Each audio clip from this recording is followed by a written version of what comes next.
ख़ास तौर पर स्टूडेंट्स को बचपन से ही सिखाया जाता है कि उनकी लाइफ का एक एम होना चाहिए। किसी को डॉक्टर बनने का सपना दिया जाता है तो किसी को इंजीनियर, किसी को आर्मी में जाकर देश की सेवा करना या एक बड़ा बिजनेसमैन बनकर नाम और पैसा कमाने का लक्ष्य दिया जाता है। कोई साइंटिस्ट बनना चाहता है तो कोई पूरी दुनिया घूमना ही अपना मकसद मान लेता है। हम सबको बस यही सिखाया जाता है कि किसी न किसी तरह एक अच्छा करियर बना लेना ही जीवन की असली जीत है। आज का सबसे बड़ा सवाल यह है कि आखिर आदमी अपने जीवन का पर्पस यानी उद्देश्य क्या माने। जब हम अपने चारों तरफ देखते हैं तो हमें अलग अलग तरह के जीव जंतु और ऑर्गेनिज्म नजर आते हैं। हर कोई अपने अपने जीवन को जीने और उसे बनाए रखने में व्यस्त है, चाहे वह छोटे प्राणी हों, पशु पक्षी हों या फिर पेड़ पौधे। सबका अपना एक ढंग है और सब बस अपने ही एग्जिस्टेंस को बचाने के काम में लगे हुए हैं। पर हम जब इंसानों को देखते हैं तो पर्सपेक्टिव कुछ और ही होता है।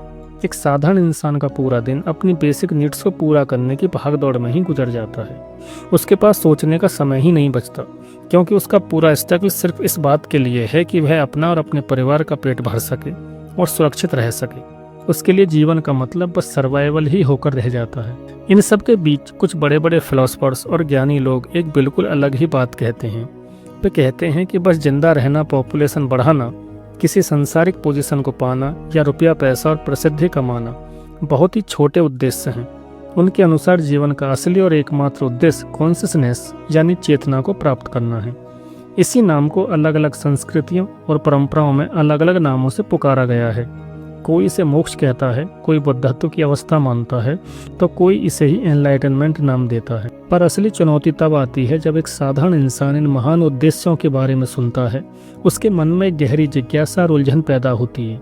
उसे समझ नहीं आता कि कॉन्शियसनेस या एनलाइटनमेंट जैसी ऊंची ऊंची बातों का उसकी अपनी डेली लाइफ की मुश्किलों से क्या लेना देना है।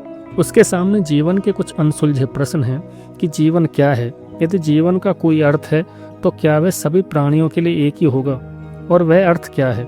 साधारण इंसान तो बस एक ऐसा एम खोजना चाहता है जो सबके लिए एक जैसा हो, लॉजिकल हो और मन की जिज्ञासा को शांत कर सके। वह जानना चाहता है कि क्या कोई ऐसा उद्देश्य संभव है जो एक छोटे से पौधे, एक पशु पक्षी और एक इंसान सब पर एक बराबर लागू होता हो। वह एक ऐसा रास्ता ढूंढ रहा है जिसे वह अपने स्तर पर समझ सके और जो उसे इस पूरी दुनिया के साथ जोड़कर रियलिटी की तरफ ले जाए। वह यह समझना चाहता है कि आखिर हम सब अपनी अलग अलग जिंदगियों के बावजूद किस एक ही मंजिल की तरफ बढ़ रहे हैं। एम पर डिस्कशन से पहले हम मैकेनिकलनेस और कॉन्शियसनेस में डिफरेंस समझने की कोशिश करते हैं।